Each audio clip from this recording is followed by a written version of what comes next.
Austin has always been on the cutting edge of social media, and I think a lot of that has to do with South by Southwest.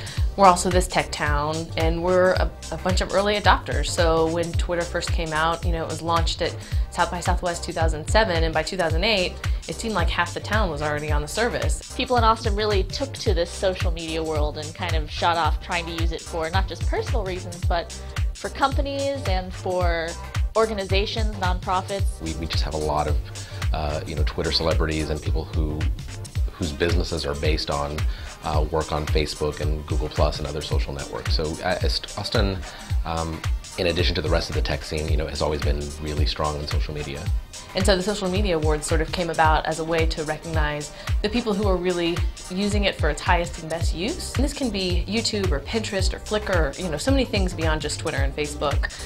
When we started the awards, there really were a lot of people doing social media badly. People didn't really know what they were doing a lot of the time. Who's doing social media really well? Who is innovating in the space?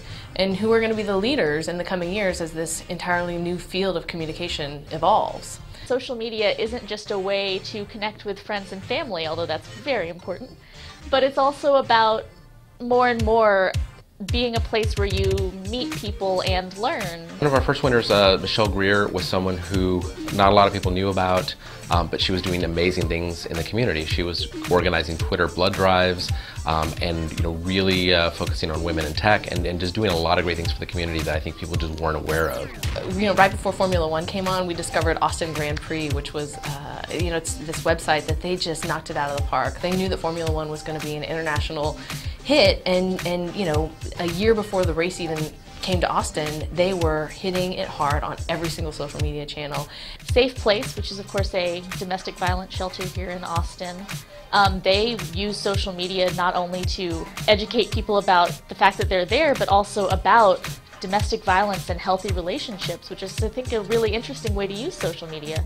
It's been interesting to watch the social media candidates evolve over the years, because social media went from being something that was once kind of unique and special to being so commonplace. And so that's really changed our role as judges, because we have to find out who's really doing creative things now. I think this is an interesting year because I've written a lot about social media overload, of whether people are getting a little bit fatigued with Twitter, Facebook, Snapchat, you name it.